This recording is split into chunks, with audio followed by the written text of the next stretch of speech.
joining us, Brandon. We really appreciate it. Um, this is our learning agility and adaptive thinking presentation. We are 3 members of the Institute for Leadership in Action. And let's have us introduce ourselves. My name is Natalie DeSandro.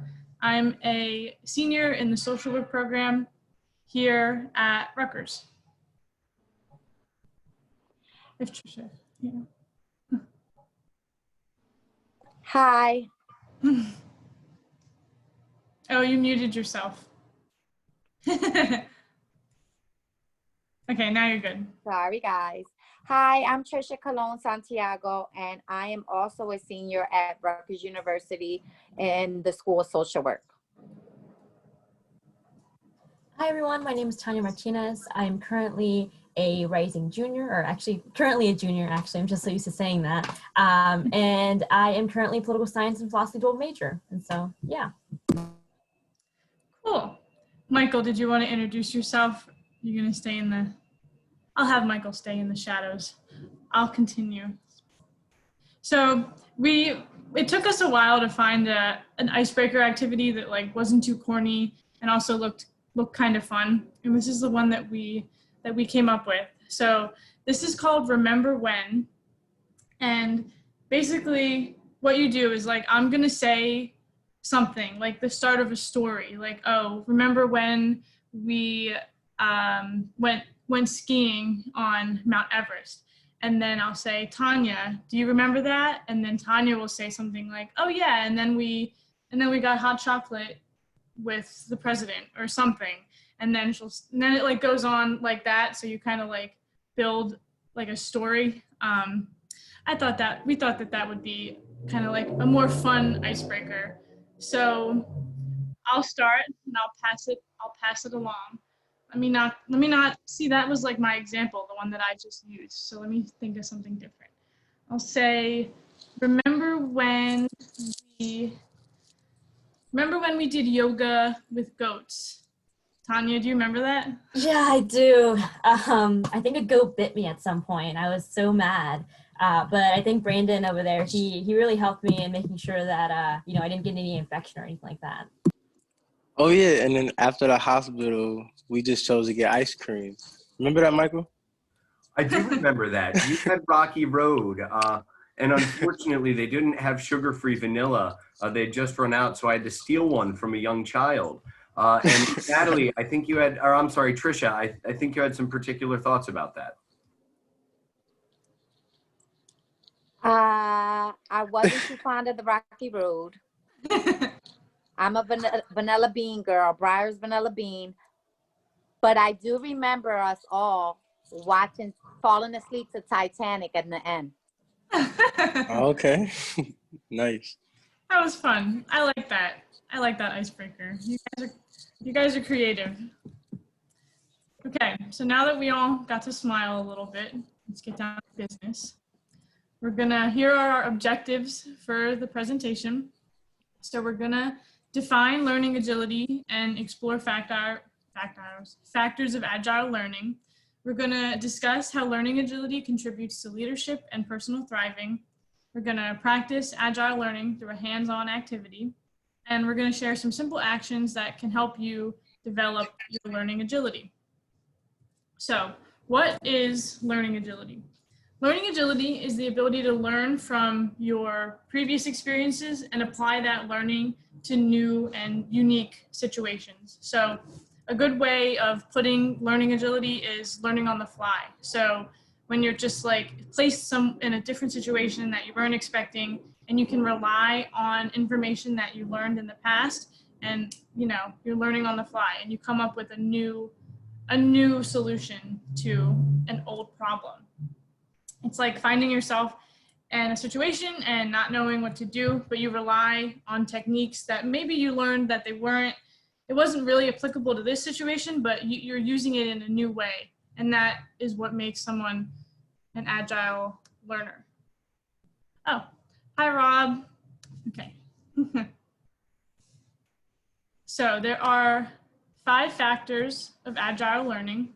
They are mental agility, people agility, change agility, results agility, and self-awareness. So a little bit about mental agility. It's the ability to learn, analyze, and apply information. It is the cognitive aspect of learning agility. So a way that, well, something I read that I really liked when it was talking about mental agility is thinking of it like multitasking within your brain, right? So you're going between abstract and concrete thought, going between big picture and detail, and you're able to bounce around these different concepts in your head. That's being mentally agile. People agility is the ability to understand human behavior and create relationships.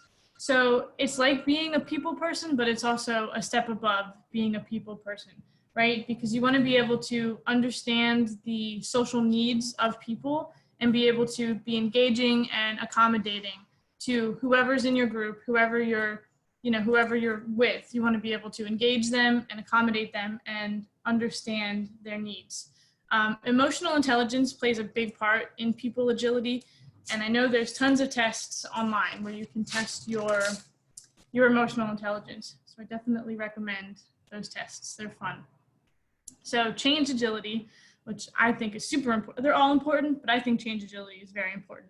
It's the ability to respond to change as an opportunity for growth or improvement. So you never want to be fully comfortable where you're at, or you never want to be stagnant. You always want to be questioning, okay, what can I change? What can I do better? How can I improve upon the status quo and the way that we currently do things? So you always want to be looking for places where you can grow and change, because change is inevitable and it's also good. So that's why I like it. It's a nice reminder. There's results agility, which is the ability to work towards a goal and persevere despite obstacles. So this specific factor really teaches you to not shy away from a challenge. You want to see challenges as ways, more opportunities for growth. So you don't want to shy away from a challenge. You want to be able to persevere and work towards the results that you want so that you can get the results that you want. Lastly, there's self-awareness, which is also super important. It's the ability to recognize your strengths and your weaknesses and reflect on your thoughts. So I don't think that self-awareness can ever really be a bad thing. I don't think you can ever be too self-aware. It's always a positive quality in a leader. And just as one thing I want to add about self-awareness is humility is a really important part of self-awareness. It's okay to recognize that you might have messed up, or that's okay. It's good to be humble and be self-aware. So those are the 5 factors of agile learning. Trisha, if you want to take it away. Hi, everyone. Here you see a flow chart on all the 5 key components of learning agility and leadership development, which are change agility, results agility, people agility, self-awareness, and mental agility. All 5 key components intertwine, creating learning goal orientation and organizational culture, which in turn gets us to authentic leadership development. First, learning goal orientation is going into a task with the intention of learning, as well as being able to understand something new.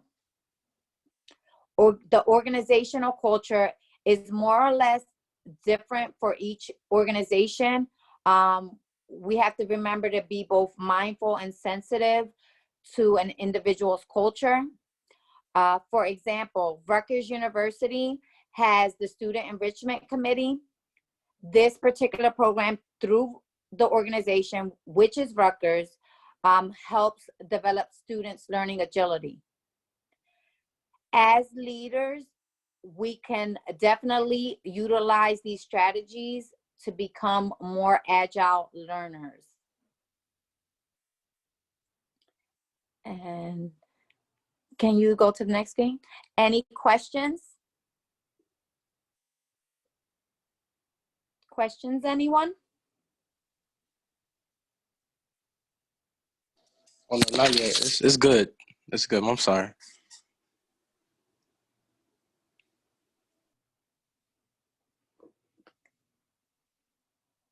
Do you want to move along to the next screen? Okay. I was talking and I didn't know I was Okay. muted. Okay.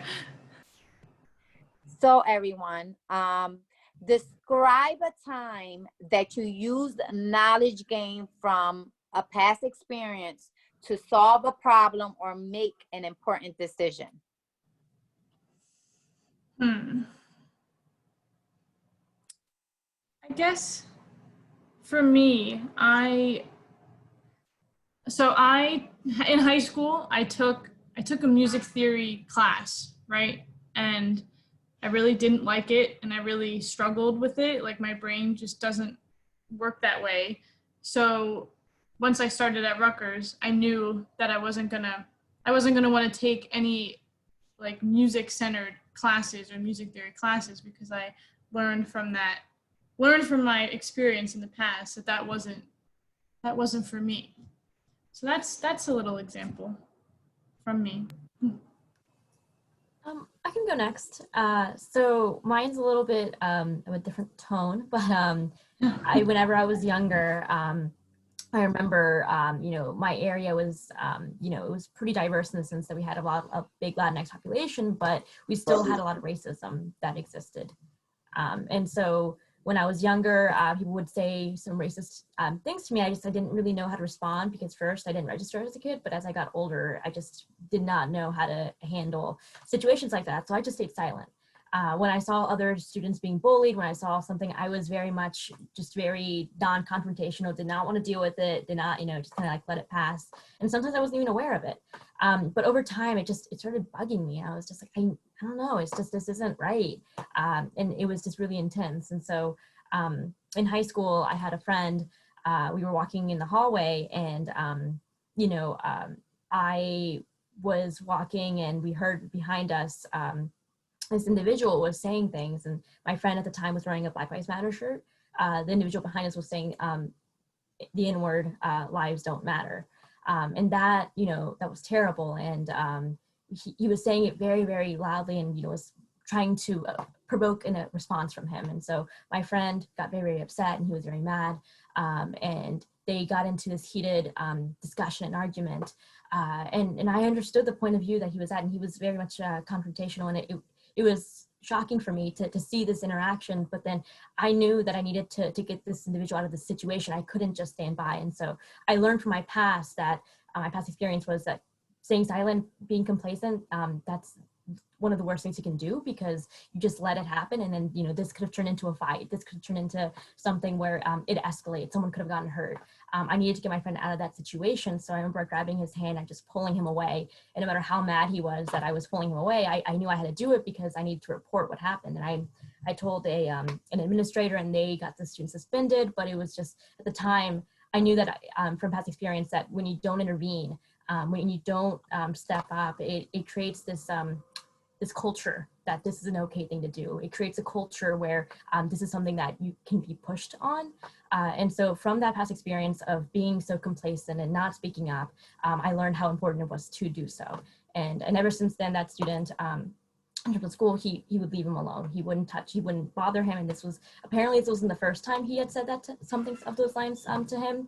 And so this created this culture where this student was then able to understand this isn't funny, this isn't an okay thing to do, and he got hopefully the growth that came with it. So that's just my example. I kind of want to piggyback off of your example, Tanya, because I remember growing up, I'm a Latina as well. Growing up and hearing people say, speak English, you're in America.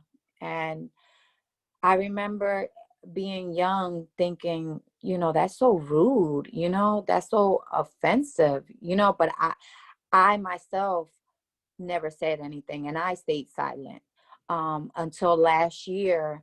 I had the same situation, which I couldn't believe happened in my workplace, with a lot of other people around. A lot of Hispanics work at my job. And I just remember hearing this person say that, like, I didn't understand anything she said. She needs to speak English, you know, she needs to go to English classes and speak English properly, you know. And I remember just being at my desk and feeling an overwhelming sadness that she felt like that, but being upset that she spoke like that openly about a client of hers that was Hispanic. Mind you, my workplace has they have resources for translation, so that my workplace pays for. So I didn't think it was funny. I was really upset. I didn't want to cause a scene. I didn't want to embarrass this person, even though she was saying something that was offensive to me, because I was raised with Puerto Rican grandparents that spoke no English. They spoke no English. So when someone says words like that, or I can't understand them, they need to speak English, or this is America, you speak English in America, you know, that's hurtful. And what I did was I wrote her a note, and after that, she had never, it wasn't the first time she had kind of said something like that in the workplace. She might have thought it was just funny or a joke, but she was much more respectful to her clients and to her fellow co-workers after I had left her the note. And that's what I wanted to share. Does anyone else have anything they need to share, want to share? Oh yeah, sure. I don't mind going. I remember when I was in high school, I learned how to use a manual car. Not a lot of people, I guess, know how to drive a stick, but that was the first car I ever learned how to drive. And it came down to when I was 18, when I was in Louisiana, my cousin actually got uh, he got stopped for some reason, and I had to drive the car. And since I was the only person, like it was three of us in there, but I was the only other person in the car knew how to drive. That was like really important. Able to impounded his car, so I thought it was like just really useful that I knew how to drive his car, like a stick. That's a good example. Yes, it is. Does anybody else want to share? Michael? You're gonna put me on the spot. Okay. Very briefly, I love to tell the story about the night I realized I was in love with the woman who would soon become my wife. I was out at a bar with a friend of mine, uh, talking about my most recent failed relationship, and was complaining, why can't I find a person who's like honest with me, like Lauren? Why can't I find a person who is like supportive of me, like Lauren? And I'm thinking back through all of my past experiences and like comparing this series of failed relationships to like this one that has been so incredibly healthy. And the learning agility should have happened sooner. But that was the moment where I was like, hold on, wait a second. I know a person who is this, and this, just like Lauren. And here we are almost 11 years later. Thank goodness for that pivot. Nice, Michael. Anyone else? Okay, so I'm going to go on to the next question. How might information learned from your coursework be helpful to you outside of your academic or professional life?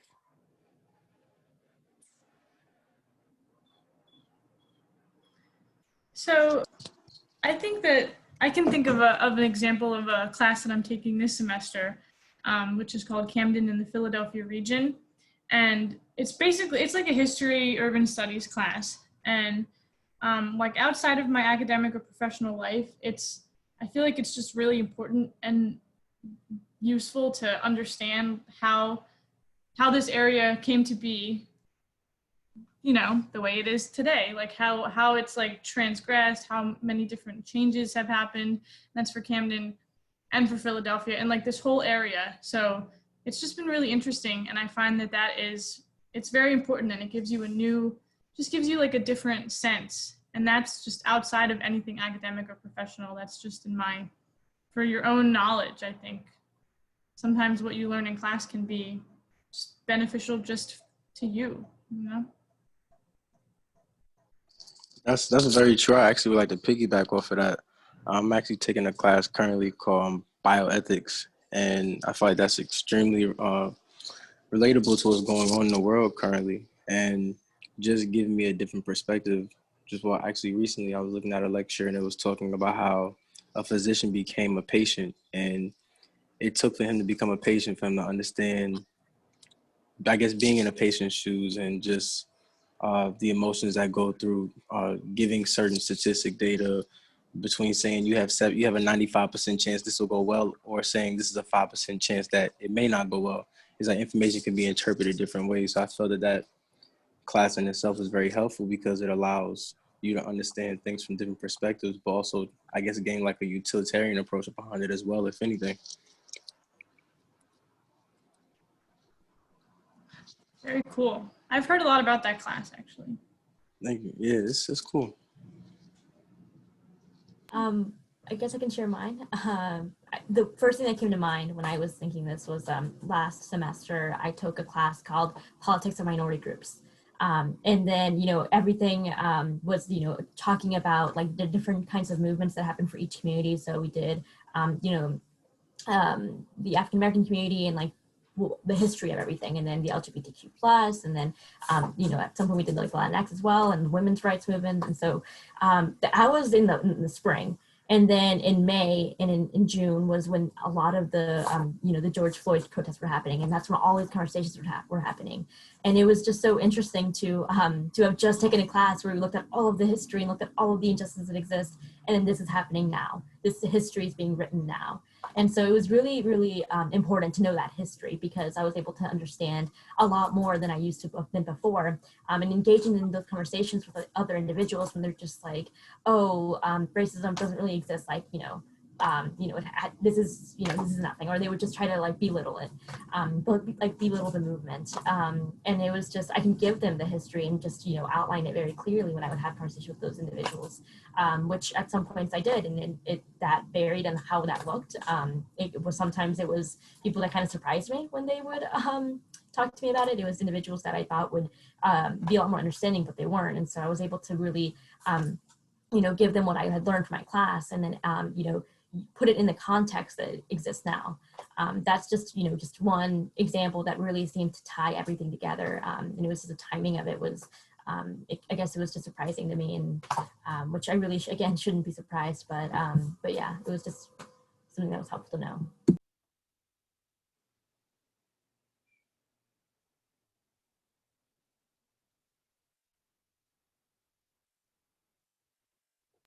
Does anybody else want to share?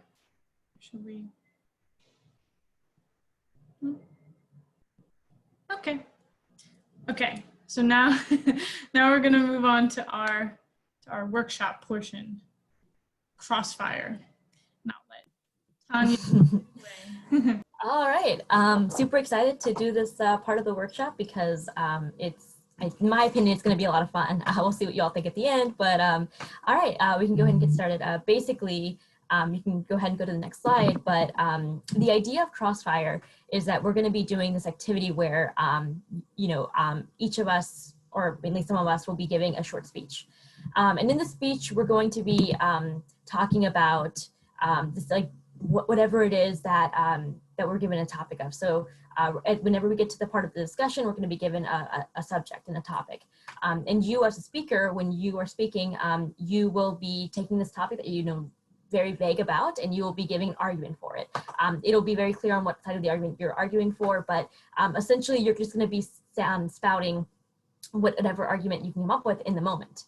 And then as soon as you're done with your argument, everyone's gonna ask you questions, and they're gonna be trying to get it so they poke holes in your arguments, and then they, you know, they make it so maybe you can contradict yourself. But the point of this activity is that you think on your feet. If they say something that, you know, may slightly contradict it, think about how can you twist that argument. If you're thinking about, you know, this person asked this question, I have no idea how to respond. Think on your feet and think of creative ways to answer that based on what you already know. In the same way that we had just discussed about how essentially you're using prior knowledge to deal with things in the current situation. This is an example of where that's done at a very quick pace, and it's done in a way that really helps you understand what level you're at with your learning agility and how quickly you can draw from previous experience and answer a question. And so, yeah, this is just, again, this is supposed to be a fun activity, so be silly with it, have fun with it. Don't get too stressed out. You know, if you don't know the answer to the question, feel free to respond with, you know, whatever it is that you can think of. It doesn't have to be true. It doesn't have to be, you know, necessarily the best argument. Just see where your intuition lies. Because when you understand your intuition, you can really understand where exactly it is that your learning agility lies. So we can go ahead and go to the next slide and see how exactly this will line up. So the way that this will work is we're going to have one person volunteer to be the first speaker. Everyone else is going to be listening to the speaker when they talk. They will be given a random topic, and they're going to have 30 seconds to come up with a random argument. And then, you know, they'll be brainstorming at the time. Those that are, you know, going to be asking questions, you're just going to be brainstorming ways to maybe ask questions to this argument. Then the speaker will deliver a 1-minute speech about their topic, and they're going to be saying, you know, this is why this is true. Here are some reasons. And then the audience will be given 1 minute to ask questions that are intended to poke holes in their arguments. These questions are just supposed to, you know, you can ask them to further expand on something if you want more information. Or you can say, you know, you say this, but, you know, if you look at society now, how does that work? Or, you know, just there's many different methods in which you may want to poke holes in their arguments, but essentially you can ask pointed questions, you can ask open-ended, but the speaker will be able to respond and think on their feet on how they're going to respond to, you know, what this audience member is wanting to ask. And then, you know, during this, it says 2 minutes, we're going to do 1 minute. They have to defend their argument. And then as a group, we're going to talk about what happened in that experience. What was good, what was bad, what was a really good argument, maybe what, you know, what made the most sense. And then we're going to move on and pass it off to the next speaker. And so before we go ahead and start, are there any questions? Because I know this is like a lot of information. All right. I'm gonna volunteer as the first speaker because I know that this is a bit new, and I think learning by example would be best. And so I guess I will take question the breakout session topic number 1, and then after that we can have someone else volunteer for number 2 and number 3. And so yeah, I'm gonna give myself 30 seconds to think of some arguments for this first topic, and all of you can just think about questions. So I'm gonna go ahead and start the timer.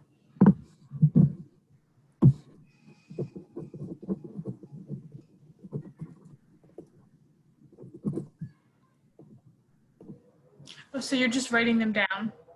All right, let me pause. Yeah, so I typically just think about and brainstorm on paper, and then I come up with an argument. Okay.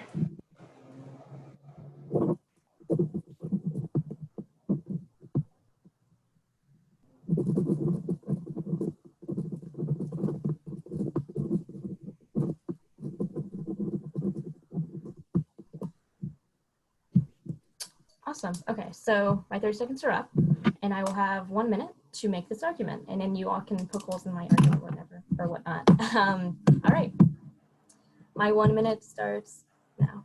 So my topic today is our society should become polygamous and romantic relationships. The reason that this topic is really relevant, especially today, is because right now we live in a society where there is a lot of hookup culture that happens. And this isn't necessarily unhealthy. In fact, if you look at scientific data, it tends to show that people tend to change their personalities, and they tend to become completely different people in around 8 to 10 years. And so asking a society to have one continuous partner throughout your entire life seems unreasonable. If you look at divorce rates, they're at 50%. So that means that you're very, very likely to not even end up happy. And out of those 50% that are still married, that doesn't necessarily mean that they're going to be happy. Oftentimes, a lot of them are separated. Oftentimes, they don't even want to talk about the idea of a divorce. And so if we want to live in a better society where more people are happy and where they're able to live lives that they can actually enjoy, we shouldn't make polygamous relationships be necessarily a bad thing. Oftentimes, people tend to have raise children with their best friends, and this ends up being really, really healthy. My time is up, but you all can ask me questions. I will put a timer for a minute. All right, y'all can start. But don't you think, okay, so I guess if it was a polygamous relationship, then it wouldn't be considered cheating. Like you wouldn't be cheating on that person because, but I don't know. I feel like we're not wired for that. I feel like we're wired to be like, this is not my person in a possessive way, but like if someone that you consider yourself to be in a relationship with is intimate with somebody else, I feel like it doesn't matter how like polygamous you claim you are, it's gonna hurt your feelings. So if you think about the way that we were structured when we were human beings, typically we wouldn't live lifespans in which we would have, necessarily like a whole lifetime with individuals. We wouldn't be living 60 to 80 years. It was typically lifespan about 20 to 30 years. And if you look at that, it was just all based on survival. The goal was to survive. And so if you really take a look into society now, we have a lot more than just on our mind than survival. I don't necessarily think that the pressure to live our lives as individuals who, my time is up. I will just finish this thought. I don't think we have this social pressure to only have one individual because of the way that society has constructed it, not necessarily because of our own intuitions. All right, we can do another minute if you all have some questions. But then if no one has any questions, because I want to make sure that everyone has an opportunity to ask a question if they want. But if not, then we can just talk about what happened. And have a discussion about that. So does anyone have any questions that they wanted to ask me about this topic or my argument? You did a really good job. You like rapid fire. Is that actually a study that or did you just say that? It was in debate. Wait, the study that I mentioned? Yeah. I read it somewhere a long time ago about, we all kind of know that 50% are, divorced. That's kind of a typical thing used in like rom-coms or whatever, but it's also like data has shown that. But in terms of the 8 to 10 years, yeah, I read that in a psychological study once. Like, I think it was for like, I was just curious or something. Like, if I feel like I'm a different person than I was 3 years ago, why? And then I just found it in Google or whatever. And so I was like, oh, that's cool.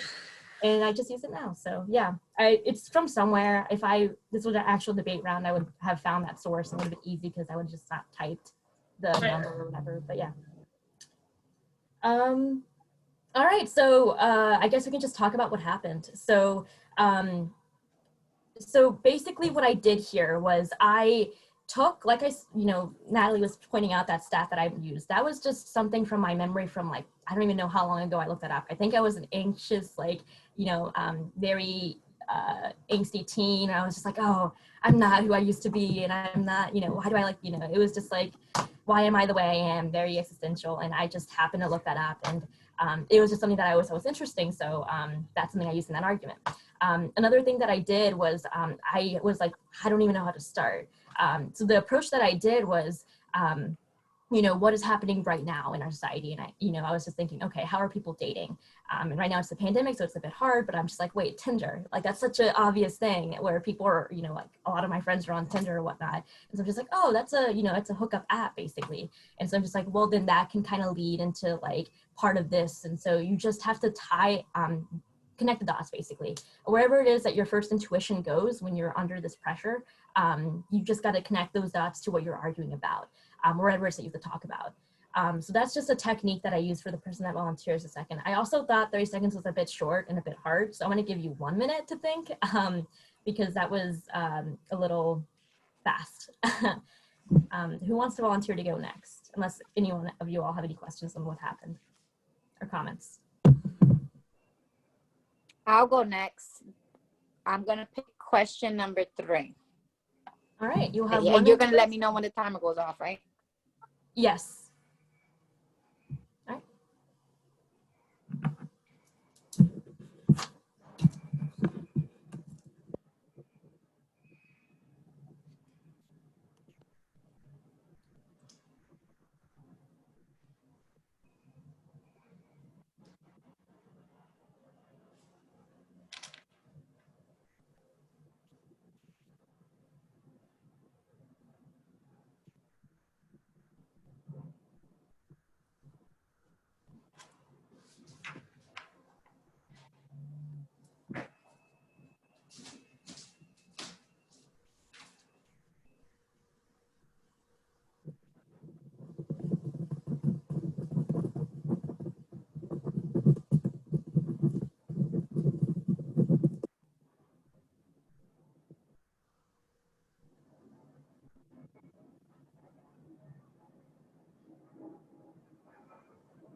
right, your time is up.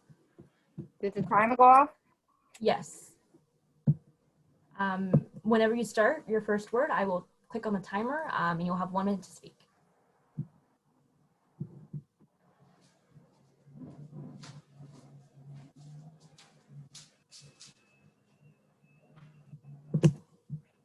Are you ready? Did you time I'm sorry? the timer, You're cutting in and out. Tanya? Yes, I can hear you. Okay. I'm gonna start now. So Perfect. young women and young men are still immature at the age of 21.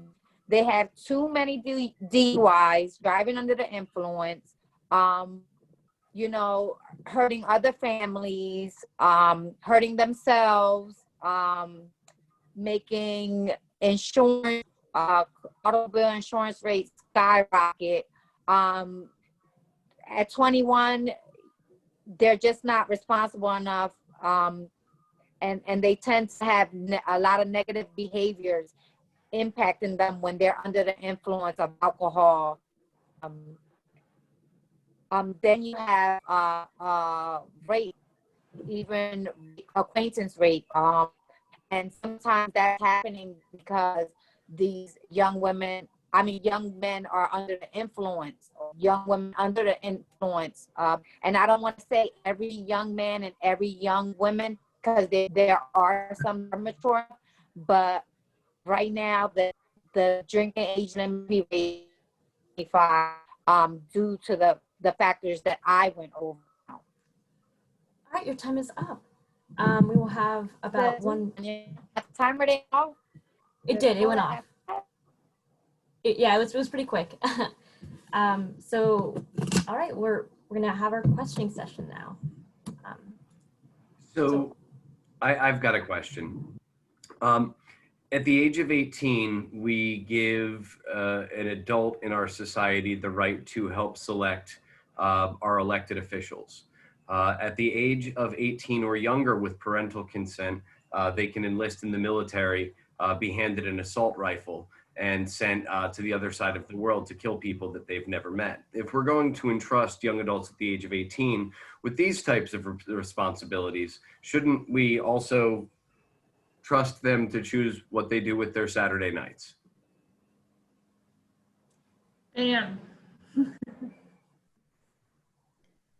I'm also thinking that, you know, it doesn't really matter what the drinking age, like, legally is raised to, because kids are drinking at 16, 15. So, I mean, at the end of the day, like, you can raise it all you want, but people drink before they're 21 now. So that's my. So I had a question to ask, and then the time is up, but I did want to ask these series of questions real quick. Trisha, right now, are people under the age of 25 the only ones getting DUIs? Oh, Trisha's gone. Oh, really? Oh, no.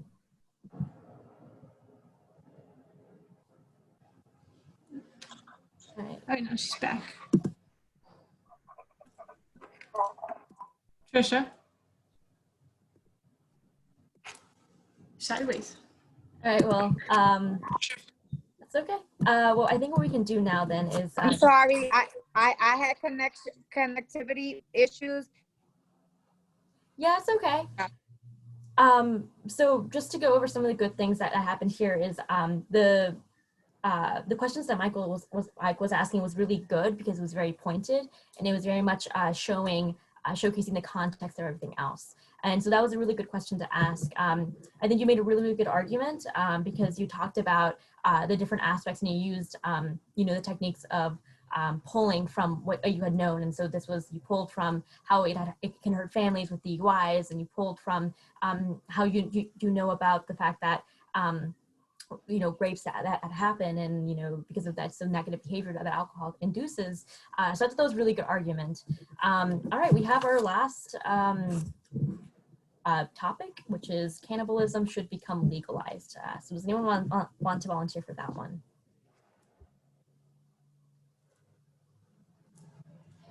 I think if I remember correctly from a Zoom meeting that we had yesterday, I don't think that Rob has audio. I don't think that he can would be able to do it. Correct me if I'm wrong, Rob. Then okay. So I can do it if Michael wants to do it. I just saw you unmuted yourself. No, you don't want. I can Just do it. for I don't fun, I'll do it. Would Okay. you like to, Natalie? Here, how about we well, rock paper scissors. All right. Okay. Rock. Ready? Wait, we gotta synchronize this. Okay. 1, 1, 2, 2, 3. Worst rock, paper, scissors ever. Should we both do? I'm odds, you're evens. All right. 1, 1. 2, 3, go. Did you do a rock? No, I said odds and evens. What? What's that? You can just do it. It's fine.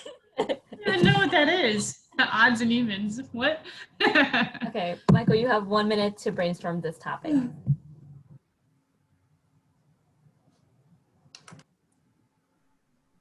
Odds and evens.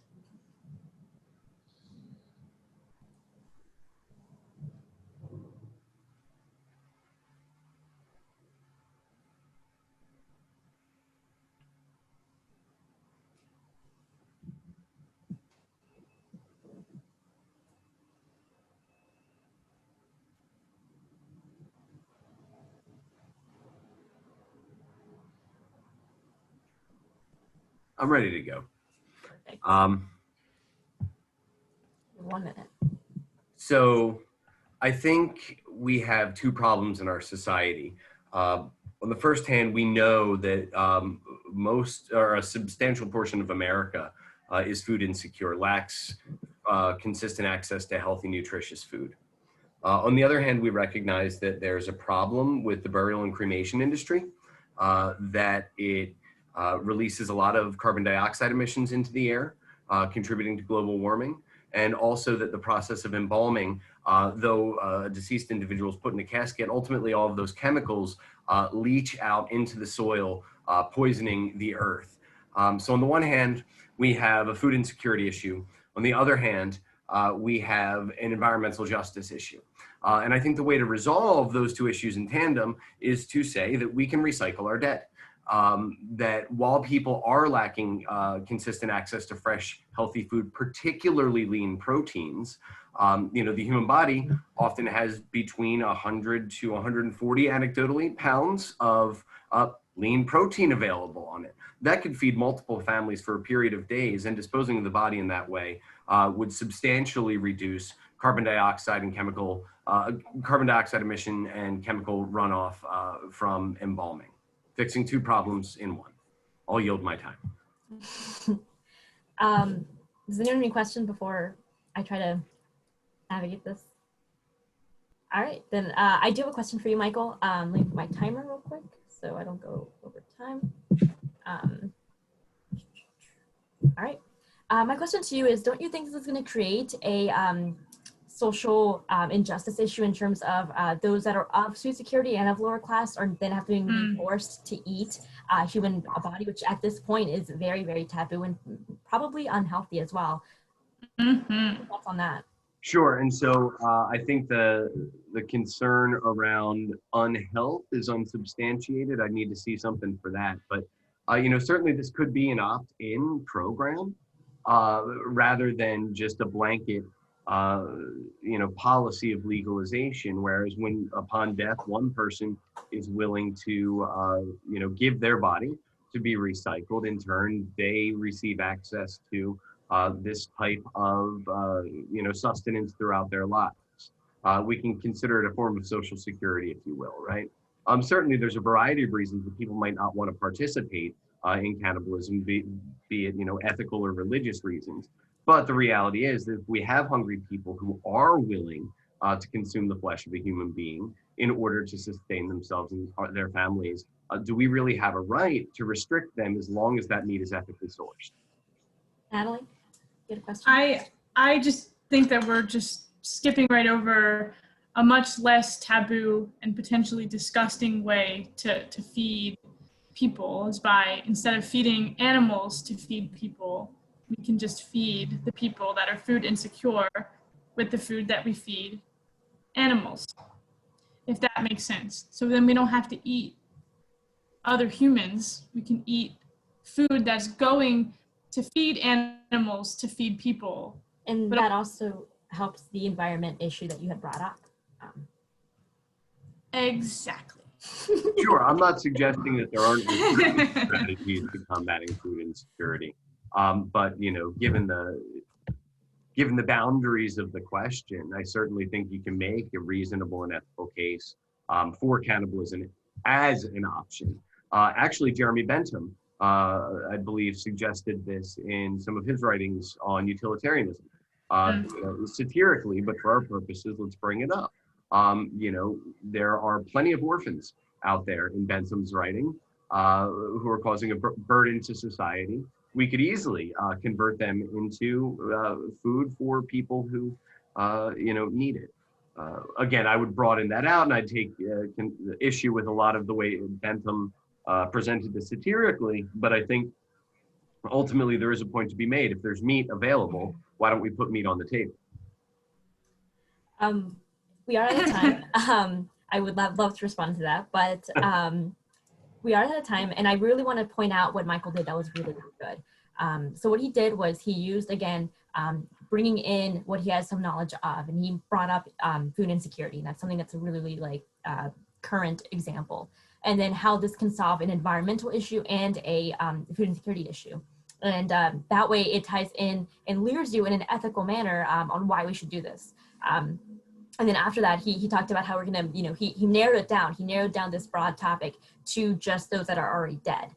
Because that way you avoid that ethical issue of having to deal with, the current that are living and the problem with murder and all of these other issues that exist. It narrows it down to the idea of they are already dead and this is a waste. And I like that he did that in the argument. I really like the argument that Natalie made, because she doesn't just attack the issues that are brought up in terms of the details, but then also the grander themes that he created, which was the environment and the issue with the food insecurity. And so she made it a much broader argument, and I thought that was a really good technique. And so yeah, I hope that gives you an idea on, in terms of thinking on your feet, in terms of coming up with arguments and thinking of different ways to approach random things such as this, because this is all really random intentionally. That way you can just be thinking about all these other topics and try to think of them in more creative ways. I think everyone did a very good job of being creative with the topics that they were given. And so I really like that. I just want to add really quick that I'm glad that I lost the rock, paper, scissors, or the odds and ends. I guess I wasn't reading it clearly because I thought it said cannabis should become legalized, and I would have been able to come up with like a lot more arguments than cannibalism. So when you started talking about like eating people, then I looked at it again and it's cannibalism. So well, now I regret my choice, knowing this veganism. I should have let you run with that one. Well, if I won, I was going to start talking about a completely different topic. So I'm glad. All right. What time is it? Well, we hope that activity was entertaining to all of you. What we really want you to take away from this is that we want you to develop your learning agility. And there's many different ways in which you can go about doing this. One thing that I love to do to develop it whenever I'm bored, and I don't necessarily always do it consciously, is that I will pick arguments with friends and see where that'll take me. And I don't do it in an aggressive way. It's just, random things that, are interesting enough for them to engage with me, but challenging enough for me to, see where I can go with this argument. And so if you all want to do something along those lines that we just did in that, you can totally, think of random things that, that cross your mind and see where people's head spaces are at. And then you can see creatively how you can argue from there. But some other ways that we can talk about how you can develop your learning agility is doing this thinking called the 10 new ideas. And the idea behind this is that you come up with 10 new solutions per day to a problem, and then you write them down. The purpose of this activity is oftentimes we deal with a lot of issues and problems through everyday interactions, and we just subconsciously choose what the solution to this problem is. But the idea of this is that you're going to be able to expand your intuition, expand what your initial thoughts are, where you come up with different solutions than you typically would. And maybe with coming up and thinking through these different solutions, you will expand on what your intuition is. You can expand on what ideas and solutions you may, normally you would come up with this solution. Maybe in reality, there's a more efficient way to go about it. Maybe there's a new creative way that's maybe more entertaining for you to do. Another thing you can try to do is, it's a lot more internal, but it's the daily headlines. And so you read a daily news article headline online, and you just come up with the counter arguments. I also like to do this because I think it develops my thinking a lot more, especially when it's, let's say I'm reading an article about, I'm very passionate about immigrant rights. And so if I'm reading an article really in support of immigrant rights, I like to think of counter arguments against what my intuition is and what it is that I typically tend to agree with, because I want to put myself in the shoes of others and see, okay, so right now we have this tension, this conflict on how we should approach immigration reform. I like to put myself in the shoes of the other individual and think, what is it that they're thinking about? What is it that, they could argue against what I believe, and make actual legitimate claims, because then I came up with really important and creative solutions on how to respond to claims such as this. And it doesn't necessarily have to be deal with political. It can be very much, like I mentioned, psychological studies that I read before. Challenge what you read is basically what I'm saying. And right now, ironically enough, I'm reading George Orwell's 1984. And so, what he really emphasizes in this is don't just believe everything that you're getting. That's really dangerous, especially with how you convey language. It's really dangerous just to submit to what you read. And so think of counter arguments, even if you agree with them, because that'll really help develop a lot of what you're thinking. And the last really great way to exercise is just to create alternative thoughts in your mind, which we discussed with the 10 new ideas, but this one's a lot more about an internal way. And so a lot of times we tend to have negative thoughts, just think, oh, like, I'm not very good. I'm not very good at this. I can't really do that. There's no way I can do this. Just rephrase it in your mind to be more positive. Instead of saying, I'm not good at this, be like, right now I am here, but I know I can get to this point. And then once I get to this point, I can maybe get to here, and just develop goals, develop a way to think differently, because that honestly is at times a game changer in people's lives. I know it was a game changer for mine whenever I was really into learning music. I was so convinced that I would not be able to play the French horn. I was just like, I can't even blow like a note into this.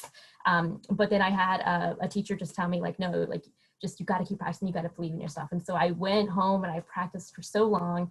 And then I ended up being a decently good French horn player that I ended up being very, very proud of myself, because of me not even being able to buzz into that instrument, to getting to the point where I was at All-State in high school. And that was a really, really cool thing to do.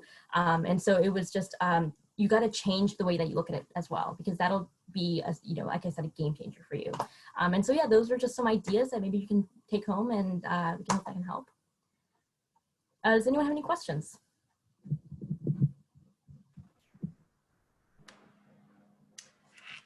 Here are some of our resources for our presentation. I think this is only one. Yep. And I just wanted to say before we end that if learning agility was just so interesting to you and you just have to have more, we have posted a video on our Institute for Leadership in Action Engage page that really does a deep dive into the content and into what exactly learning agility is, and goes a lot deeper into the 5 factors. So check that out if you're dying for more. Yeah.